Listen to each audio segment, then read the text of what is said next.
Pwani yetu, Mijikenda yetu. Makala ya kwanza. Ama kwa hakika Mwachamila ni mtumwa. Leo hii safari yetu ya kipekee inatupeleka moja kwa moja hadi milima ya Mtswakala.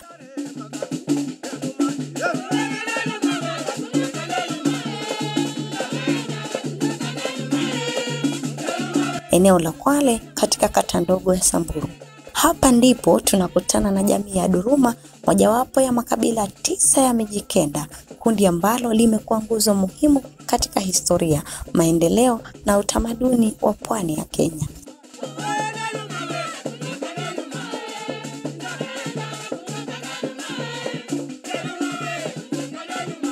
Katika makala haya maalum tutasafiri pamoja katika simulizi ya jamii ya Mijikenda, watu wenye historia ndefu, tamaduni tajiri na mchango mkubwa katika utambulisho wa kitaifa wa Kenya. Ni safari ya kuangazia asili yao, maisha yao ya kitamaduni na juhudi zao za kudumisha urithi wao kwa vizazi vijavyo.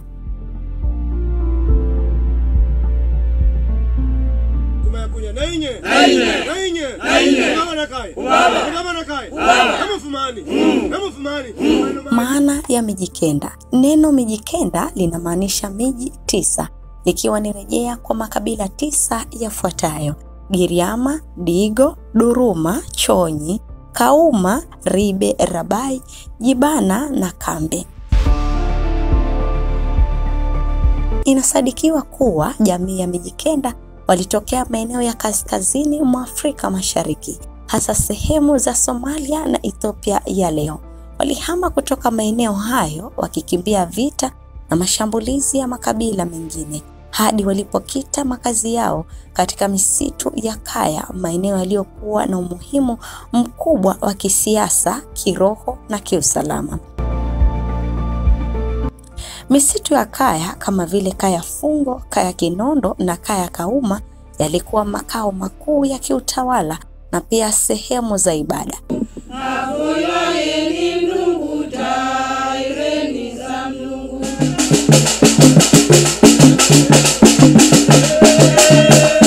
Hivi sasa, baada ya Kaya hizi zimetambuliwa na UNESCO kuwa sehemu za urithi wa dunia. Katika ukurasa huu wa historia tunakutana na Mzee Benso, chifu mstaafu na mzaliwa wa Kaya ya Mtswakala. Anatufungulia ukurasa wa zamani kwa kutueleza chimbukizo la Kaya ya Mtswakala, idadi na mpangilio wa kaya za Duruma. Majina yangu ni Benson Kalimbo Kokoi. Mimi ni Mduruma, mzaliwa wa sehemu hii ya Miani ambao ni kata ndogo ya Mnyezeni, Kasemeni, matarafa ya Kasemeni, Samburu sub-county. Mimi ni chief kwa muda mrefu, na kufikia sasa nasema kwamba ni juzi ndio nimestaafu. Kustaafu kwangu, ule muda ambao nimekaa kwa hii kazi miaka 25, na nimefanya mambo mengi, hasa mambo nilikuwa najihusisha zaidi na mambo ya kuleta amani kwa jamii, wazee, vijana. Ndio ilikuwa hasa ndio lengo langu. Ndio maana nitasema kufikia sasa nashukuru, kwa sababu napata heshima karibu location ambayo ni kubwa, kwa sababu ukiangalia kule ile barabara bypass ile Mwamdudu, tunakuja Mazera sublocation, Nyenzeni, na pia kuna ile Chigatu. Kwa hivyo nitasema nilikuwa chief wa sublocation 4 mimi. Kwa hii inaitwa Kaya Mtswakala. Kaya Mtswakala hii ilikuwa inasimamia zile jamii ambao wanaishi hasa sehemu za Mazera kwenda mpaka Mariakani huko mpaka ndani. Na by the way, sio kwamba pengine ni nani, hizi kaya ni 3 za Waduruma. Kuna Kaya Mtswakala, kuna Kaya Gandini ambayo ilikuwa inaitwa Kaya Duruma, lakini sasa hivi wakati ilipokufanywa survey ndio wakaita Kaya Gandini. Halafu kuna Kaya Chonyi ambayo inapatikana kule kama unaenda Tsunza. Sasa kaya hizi zote tatu zote ni kaya ambazo zinatumia tamaduni moja, isipokuwa wale jamii ambao wanaishi maeneo yale ndio wanamiliki hiyo kaya. Lakini sio kwamba pengine wana mila tofauti. Mila ni hiyo moja, wanafanya mambo yao, tambiko zao aina moja. Chimbuko ya hii kaya hapa ilikuwa ni kuna mzee ambaye ndio alikuwa ndio kama kiongozi ya Waduruma. Ndiye ndio alikuwa anakaa hapa. Wale wengine walikuwa wanakaa kule sehemu tofauti tofauti. Lakini chimbuko la hii kaya ilikuwa ni sehemu za maficho ya hawa wenyeji, hasa wakati wa hatari.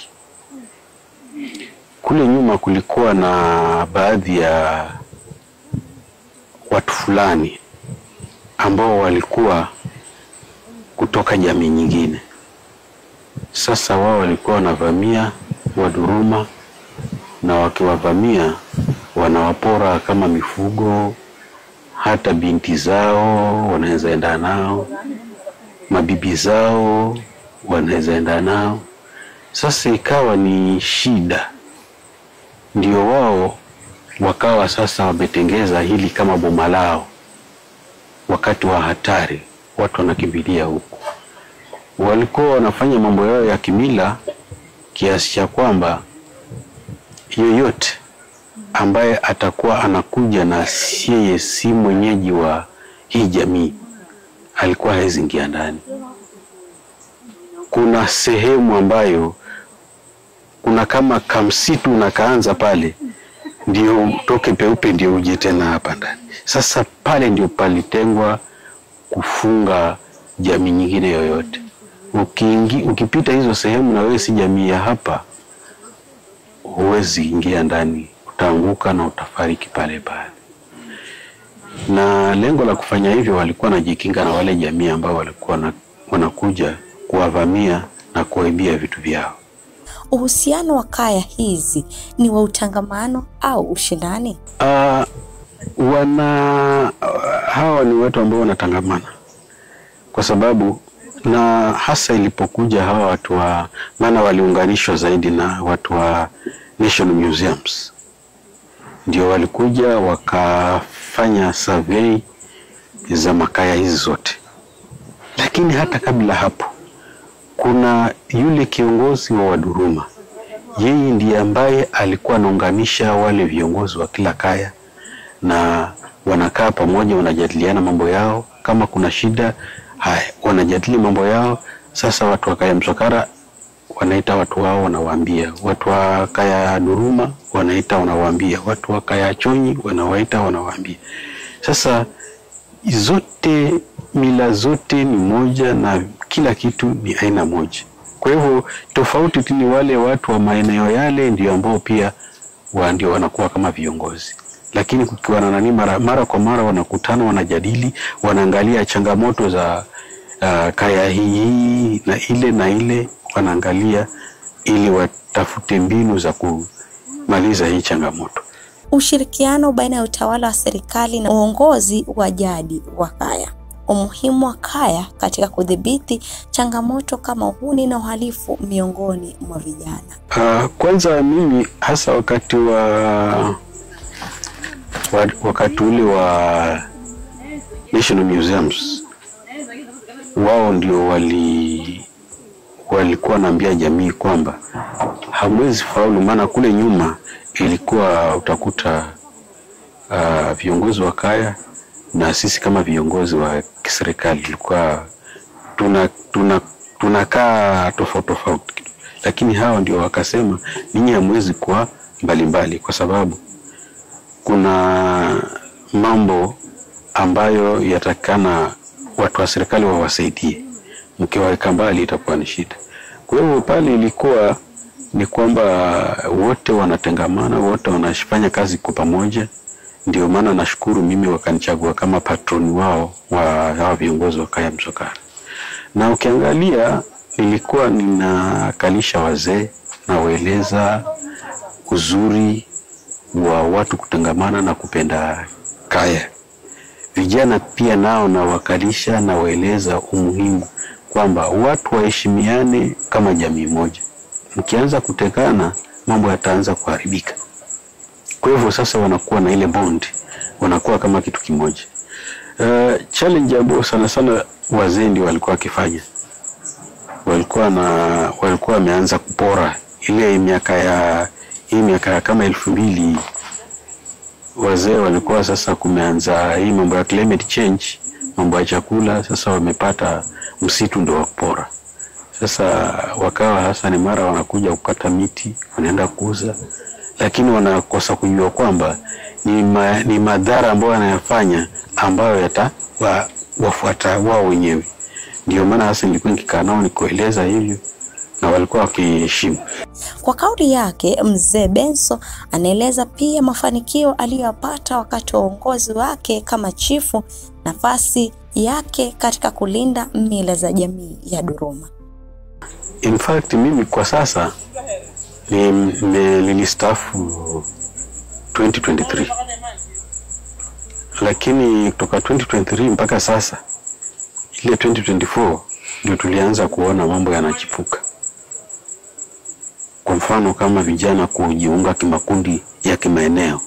Vijana wa sehemu fulani na wa sehemu fulani kila mmoja anakuwa na kundi lake na wanaanza kuindana na mapanga.